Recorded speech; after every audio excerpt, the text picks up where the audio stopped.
이렇게 하겠습니다. 자, 여러분들 보시면서요, 좋아요 많이 눌러주시고 또 오늘도 많은 응원 부탁드립니다. 자, 첫 번째 오늘 연합뉴스 기사예요. 이런 거예요.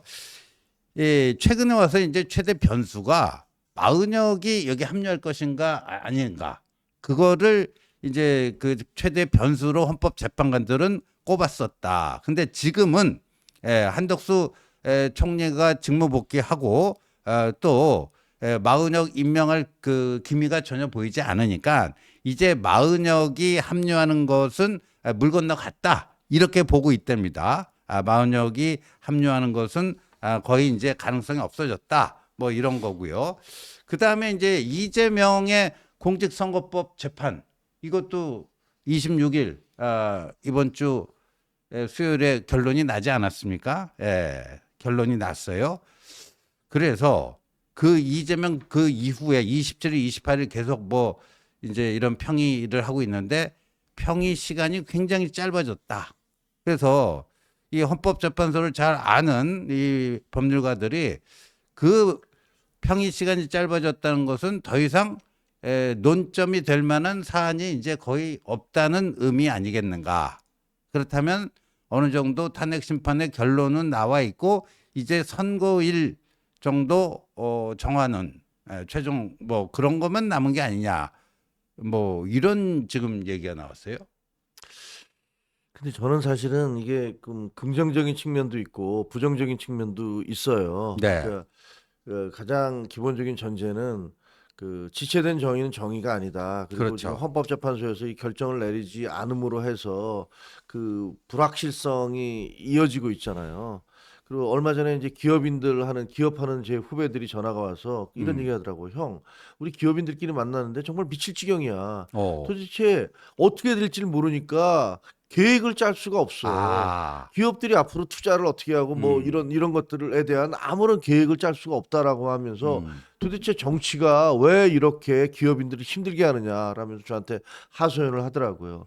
실제로 지금 대한민국 굉장히 어려운 상황이잖아요. 그 그렇죠. 뭐 내후 외환이라고도 할 수 있는데 다행히 이제 지금 그 경북의 산불은 주불이 잡혔다고 네, 하니까 그나마 큰 다행이긴 합니다만 그렇게 뭐그 사상 최대 그 해방 이후 최대의 어떤 산불이 나는가 하면 그리고 미국에서는 트럼프 대통령이 관세를 25%를 모두 때려서 지금 우리로서는 자동차 수출이니 이런 것들이 과연 어떻게 될 것인가 이제 고민이 많이 생겨나고 환율이라든가 주가라든가 이런 것들 다 문제예요. 그렇죠. 거기다가 지금 이런 상태가 계속되고 있으니까 기업인들은 도대체 우리는 앞으로 올해 계획을 어떻게 짜란 말이냐 이런 얘기들을 하고 있어요. 근데도 헌법재판소가 지금 안 내리고 있어요.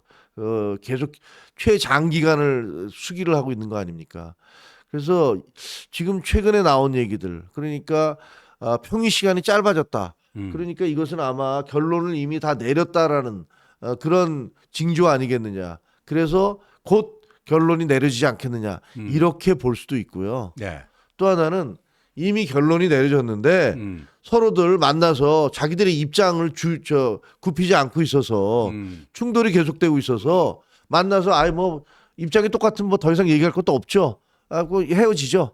라는 식으로 해서 아, 이게 지금 그 평의 시간이 짧아지고 있다라는 그 두 가지 해석이 다 가능해요. 그 뭐가 맞는지는 사실은 저는 잘 모르겠어요. 근데 긍정적 시나리오도 있지만 또 부정적인 시나리오나 굉장히 파국을 우려하는 그런 시나리오도 있다. 특히 민주당이 초선 의원들이 어젠가요? 네, 어제 뭐 줄탄핵을 하겠다라는 식으로 빨리 네, 탄핵을 하겠다라고 쉬운 7명인가 성명을 냈잖아요. 맞아요. 네. 전체 초선 의원들이 70명인데 그중에서 50 몇 명이 냈더라고요. 그런 걸 보면 민주당에서도 뭔가 지금 정보를 갖고 있는데 그 정보가 본인들한테 꼭 유리한 건 아니라고 생각이 되기 때문에 저렇게 나오게 있는 게 아닌가 이런 해석도 가능하거든요. 제가 어제 이제 뭐 좀 네, 들어봤더니요. 이 박범계가요. 네, 박범계가 문영배랑 이 컨택을 해왔대요. 네, 네. 예. 그런데 언제부턴가 박범계가 연락을 취하면 전화를 걸면 문영배가 안 받기 시작했다. 아, 안 받기 시작했다 하면서 민주당 내에서 이제 불안감이 커졌다는 거예요. 네, 불안감이 커졌고 또 다른 루트 뭐 해서 하니까 저기 그 헌법 재판관 중에 레프트 쪽 재판관들이 SOS를 쳤다라는 설도 있어요. 민주당에. 네. 왜냐하면 지금 이렇게 가다가는 기각이 될 수가 있다. 그러니까 5대3 그 있잖아요. 5대3. 예. 그래서 저기 누구죠? 예, 정영식, 조한창, 김복형 네. 이 세 명이 기각 또는 각하 해갖고 5대3으로 될 수 있으니까 민주당이 SOS 친 거는 마은혁 한 명이 더 필요하다. 뭐 그래가지고 그 지금 그 민주당에서 그 마은혁에 대해서 그렇게 집착하는 이유가 그거 아니냐 하는 건데 그 저는 그럴 가능성도 있다라고 생각했는데 오늘 연합뉴스 기사는 그게 저 아니에요. 반대예요. 그렇죠? 그렇죠. 마은혁 그거는 어차피 합냐 안 할 거라고 생각하고 하는데 이게 짧아졌다. 평의가. 그러니까 이거를 지금까지 이제 나온 얘기들을 제가 한번 정리를 해드릴게요. 네. 그러니까 무슨 얘기냐면요. 그 소문은 이래요. 소문은 한 6대2 정도로 대충 의견이 좁혀지고 있었다. 그런데 이재명 대표에 대한 무죄 판결이 난 다음에 분위기가 확 바뀌었다. 보수지 그 보수 쪽에 그 헌법재판관들이 야 이재명은 무죄로 나왔는데 우리는 이걸 어떻게 그 인용을 한단 말이냐, 대통령 파면을 어떻게 받아들인다는 말이냐라는 식의 의견이 대두되면서 5대3이 됐다. 그럼 5대3이 되면은 6명이 안 되니까 기각이 돼야 되잖아요. 그렇죠. 근데 5대3으로서 기각을 시키기에는 여태까지 한 번도 이렇게 해본 적이 없대요. 네. 8명 체제에서는. 왜 그러냐면 9명이 돼야지 완전체잖아요. 근데 헌법재판소에서 본인들이 어떻게 판결을 했냐면 마은혁을 빨리 임명을 해라 라고 판결을 했어요. 그렇죠. 그러면 그게 빨리 지켜져야 되는데 안 지켜지고 있는 가운데 들어오지 않은 상태에서 5대3이면 이 사람이 들어와서 만약에 인용적으로 가면 6대3이 되는 거고. 그렇죠.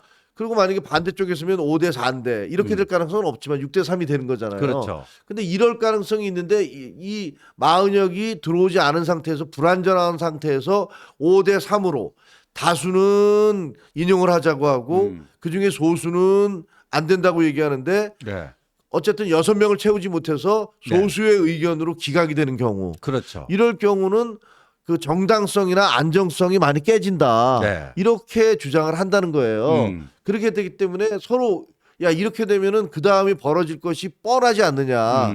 만약에 이런 식으로 해서 기각이 돼서 대통령이 다시 돌아오게 되면 보나마나 이 헌법재판소의 그 판결의 정당성을 놓고 어마어마한 시위가 벌어질 것이고, 그렇죠. 그리고 대통령에 대해서 반대 시위가 그 길거리에서 엄청 그 진행될 텐데 이걸 감당할 수 있느냐라는 어떤 이런 주장 때문에 이러지도 못하고 저러지도 못하면서 계속 판결을 질질 끌고 있다. 왜냐하면 헌법재판소 판결은요 모든 사람들이 전원 일치로 언제 하자라고 날짜를 지정해야지 할 수 있다는 거예요. 그렇죠. 한 사람이라도 나는 아직 결정을 못했어 이렇게 하면은 갈 수 없다는 거예요. 그렇죠. 그래서 뭐가 맞는지는 모르겠어요. 연합뉴스가 얘기한 대로 이미 내부분 결정은 다 됐어. 그래서 그 이제 평의 시간이 짧아지는 걸로 봐서는 곧 하겠네라는 이런 얘기도 있지만 사실 기자들 사이에서 도는 얘기는 아니야 그게 아니고 내부 갈등이 너무 심해서 그래서 지금 이거를 얘기를 만나도 서로 논의를 못하면서 의견이 지금 그 바뀐 게 없어요? 그럼 뭐 더 할 얘기 없네. 이래서 평의 시간이 짧아지는 거 아니냐라는 그런 얘기도 있거든요. 그런데 이제 이렇게 봐야 되지 않겠습니까?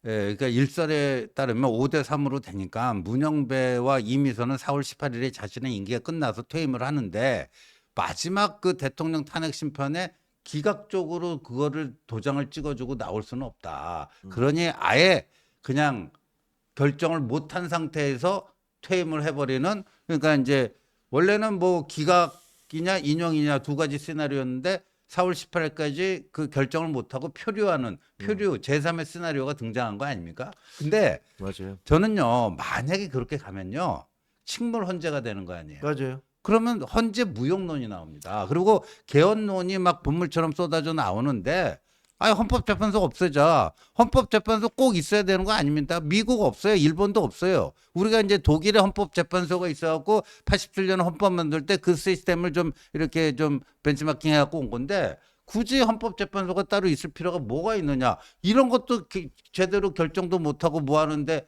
이렇게 갈 수가 있는 거겠죠.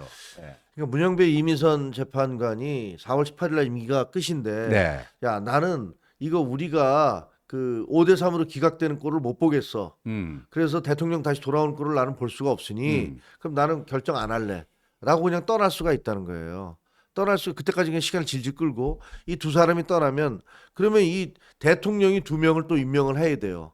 그리고 그 한 명 남아있던 그 마흔여까지 이렇게 3명을 임명을 해야 되는데 그러면 사실 그 보수 쪽에서는 예를 들면 대통령실이나 이런 쪽에서는 아 그럼 우리가 보수 재판관을 임명을 하면 되지 이렇게 생각하고 한덕수 총리에게 이걸 밀어붙이겠죠. 한덕수 권한대행한테 자 이거 총리 저 이번에 헌법재판관 2명 누구 임명하세요라고 요구를 하겠지. 그러면 민주당에서 어떻게 나오냐면요. 민주당에서 당신들이 그 임명을 하겠다고 나 총리 탄핵시킬 거야. 라고 총리를 탄핵할 수 있다는 거예요. 그렇죠. 왜냐하면 151석이면 탄핵할 수가 있어요. 그렇죠. 지난번에 헌법재판소가 200석 아니어도 탄핵이 가능하다 얘기를 했잖아요. 그럼 150석이면 탄핵을 할 수 있기 때문에 한덕수 총리를 탄핵을 시켜버리는 거예요. 예. 그러면 임명을 못 하잖아요. 그렇죠. 그리고 헌재는 2명이 나가버렸기 때문에 3명이 없어서 6명이 되는 거예요. 그렇죠. 6명이면 평의를 할 수가 없어요. 네. 7명 이상이 돼야 되니까.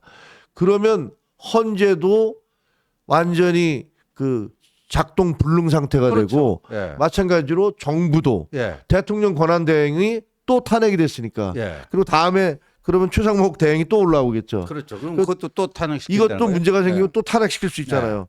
이렇게 돼버리면 사실상은 헌법재판소와 그리고 정부 이 두 기관 모두가 그냥 무력화돼 버리는 이런 일이 생길 수도 있다는 거예요. 그렇죠. 이게 거의 최악의 시나리오예요. 예, 무정부 상태로 가는 이게 거의 거죠. 무정부 상태가 예. 되는 거죠. 예. 이게 정말 어떻게 보면 헌정사상 이게 대한민국이 만들어지고 나서 우리가 헌법이라는 게 없을 때와 비슷한 그런 상황. 저는요, 만약에 그런 그 표류로 가서 미결정 상태에서 막 예측 불허의 그 표류 상태가 계속되면요, 일단 어떤 그 현상이 일어난가. 아까 뭐 우리 김정일 최고 그 기업하는 지인들 얘기했잖아요. 일단 금융시장에 붕괴될 거라고. 그렇죠. 예. 주식 주가 폭락하고요. 우리 국채 금리 수직 상승하고요. 예, 환율 급등하고요. 네, 맞아요. 예. 이 경제 금융 이쪽이 일단 제일 민감하게 반응할 겁니다. 예, 아이스라테님 저기 얘기하시는데 그러면 나라 망합니다 그러는데 지금 그렇게 될 판이라니까요 지금 결정을 못하고 헌법재판소도 거의 무력화돼 버리고 네. 그다음에 국회도 정부도 네. 지금 11명 이상이 안 되면요 국무위원이 11명 이상이 안 되면 국무회의가 열릴 수가 없습니다. 그렇죠. 그렇죠. 근데 지금 여러 명이 지금 간뒀잖아요. 네. 행안부 장관도 그만뒀지. 그다음에 지금 국방부 장관도 그만뒀지. 네. 뭐 이런데 만약에 여러 가지 이렇게 문제가 생겨갖고 계속 탄핵을 하겠다 그러면 진짜로 국회와 그러니까 저 정부와 그리고 헌법재판소가 다 무력화돼서 그러면 나라가 누가 우리나라에게 투자를 하겠다고 기업들이 하겠어요. 다른 나라 기업들이 어떻게 하겠습니까? 이런 일들이 생겨나는 거예요. 그래서 이거 굉장히 심각한 상황입니다. 그래서 물론 이렇게 안 되기를 바라고 그러지 않을 거라고 기대를 하고 있습니다만 사실 지금 헌법재판소 돌아가는 상황은 기자들 사이에서도 이제 아까 연합뉴스가 얘기한 대로 이제 될 거야라고 얘기하는 쪽도 있지만 아니야 지금 이거 굉장히 심각한 상황으로 가고 있어라고 관측하는 쪽도 있어서 사실은 저는 굉장히 좀 두렵습니다 지금. 네, 그런 상태입니다. 그래서 오늘 이거를 또 어떻게 해석하는가에 따라서 뭐 좀 보는 시각에 따라서 조금 다를 수가 있는데 하나는 뭐 문영배 이미선이 퇴임하기 전에 선고를 내릴 가능성이 높다라는 쪽으로 지금 이 기사는 쓰여 그렇죠. 있잖아요. 쓰여 있는데 이제 만약에 이게 이제 두 가지 아닙니까? 인용 아니면 기각이죠. 인용 아니면 기각인데 인용이면 문영배 이미선이 당연히 뭐 마다할 리가 없죠. 예, 인용. 그럼 뭐 마지막으로 자기가 유종의 미를 거두고 나온다 이렇게 생각할 거 아니에요. 근데 기각인 경우에도 4월 18일 전에 한다는 거는 문영배 이미선이 그 이후 표류가 됐을 때의 그 두려움. 진짜 두려움. 그다음에 헌재 폭발론 같은 것도 나올 겁니다. 헌재 폭발론, 헌재 무용론. 그러니까 오히려 헌법재판소를 국민들이 전체적으로 다 부정하게끔 만드는 더 큰 화를 당할 수 있기 때문에 뭐 기각이라도 도장 찍고 나오자 이런 판단했을 가능성. 그렇죠. 뭐 둘 중에 하나겠네요. 근데 문제는요. 네. 사실은 보수적인 재판관들도 걱정은 무지하게 많아요. 왜냐하면 이게 기각이 됐다고 한번 생각을 해보세요. 기각이 되면 윤 대통령이 다시 돌아왔어. 그러니까 모든 게 해결된다. 이렇게 볼 수 있나요? 전혀 아니거든요. 엊그제 네. 그 빅터 차라고 그 예, 예, 예. 미국의 그 국무부에서도 근무했던 한국 코리언 아메리칸입니다. 그렇죠. 제가 워싱턴 특파원 할 때 자주 만났었던 분인데 이 사람이 굉장히 보수적인 사람이에요. 부시 정부 하에서 그 부시 정부의 어드바이저 비슷한 거를 네, 했죠. 맞아요. 그러면서 예. 굉장히 보수적인 분데 이분이 뭐라고 그랬냐? CSIS에 지금 있어요. CSIS에서 뭐라고 그랬냐면 한국은 만약에 윤석열 대통령이 다시 돌아오면 더 큰 혼란이 올 것이다. 지금 현재 상황은 이 혼란 상황을 선거로 뚫고 갈 수밖에 없다. 대통령 선거로 이렇게 확 방향을 바꿔서 뚫고 갈 수밖에 없는데 만약에 다시 복귀하고 나면은 야당이 모두 전부 다 길거리로 또 네, 쏟아져 나올 나오겠죠. 거 아닙니까? 그리고 거의 정부가 무력화될 가능성이 있다. 네. 이런 주장을 하더라고요. 근데 그것도 저도 틀린 얘기는 아니라고 생각을 하거든요. 생각을 해보세요. 만약에 대통령이 다시 복귀를 했어. 그러면 국무총리를 어떻게 해야 될까요? 국무총리에 대해서는 이분은 국무회의가 제대로 안 됐습니다라고 헌법재판소하고 검찰에서 증언을 한 사람이잖아요. 그리고 국무회의에 있는 상당수의 국무위원들이 대통령에 대해서 이건 하면 안 될 짓을 했습니다라고 이미 진술을 한 사람들이에요. 그럼 제가 보기엔 이분들 다 그만둬야 될 거 아니에요. 그렇죠. 그런 대통령하고 자기가 생각하기에 모실 수 없는 대통령하고 어떻게 같이 하겠습니까? 그러면 국무회의가 제대로 될 수 있을까? 이런 부분에 대한 그런 두려움도 생겨나는 실제 거고. 제가 뭐 실명을 밝힐 수는 없지만 모 장관은 이제 혹시라도 기각돼서 윤 대통령이 직무 복귀하면 자기는 즉각 사표를 내겠다. 그럴 이렇게 분들이 얘기를 적지 했답니다. 않을 거예요. 예. 근데 이제 그 지금 정치권에서 돌아다니는 시나리오는 이거죠. 만약에 윤 대통령이 기각이 돼서 돌아오면서 국민들한테 대단히 죄송합니다라고 사죄를 하고 제가 책임지고 개헌을 하고 빨리 물러나겠습니다. 이렇게 얘기할 수 있다는 거예요. 네. 개헌을 해서 빨리 물러나겠는데 그동안에 뭐 시간을 뭐 6개월이든 뭐 주십시오라고 얘기하고 그동안은 제가 거국 중립 내각을 만들겠습니다. 그래서 야당과 협의를 해서 총리라든가 그다음에 주변에 장관들 하는 거 이런 분들 같이 임명을 해서 거국 중립 내각을 만들고 그다음에 개헌을 해서 7공화국의 문을 열고 저는 물러가겠습니다. 이렇게 얘기를 하면 그러면 그나마 약간 네. 숨통이 트일까라고 보여지는데 그거를 대통령이 지금 예를 들면 윤 대통령의 성격상 들어왔을 때 그렇게 할 것이냐? 아닐 것이다라는 쪽이 훨씬 많더라고요. 네. 결국은 대통령은 나는 그대로 가겠다라고 얘기를 할 것 같고 야당도 우리는 그러면 줄탄핵을 하든지 그다음에 길거리로 쏟아져 나와서 완전히 정부를 마비시켜 버리겠다. 이렇게 얘기할 수 있다는 거예요. 그렇죠. 예. 그래서 이거 사실은 보수적인 재판관들도 헌법재판관들도 상당히 고민이 되죠. 기각을 시켰어. 기각을 시켰는데 그 이후에 벌어질 일들이라는 게 뻔해. 그럼 이걸 어떻게 해야 되지? 이런 고민이고 또 인용이 되면 글쎄 인용이 되면 조금 그나마 좀 달라질 수도 있겠지만 왜냐하면 지금 이제 길거리에 쏟아진 에너지가 전부 다 선거 쪽으로 조기 대선 쪽으로 갈 테니까 이른바 구멍이 좀 뚫리는 거 아니에요. 이 에너지를 분출할 수 있는 그렇죠. 구멍이 뚫리는 건데 하지만 그것은 또 이재명 대표에 대한 무죄 판결로 인해서 고법의 무죄 판결로 인해서 이 보수 헌법재판관들이 이게 말이 되느냐라는 식으로 반발하고 있는 이런 상황이어서 사실 이러지도 못하고 저러지도 못하는 이런 상황이 아닌가 싶어져요. 예.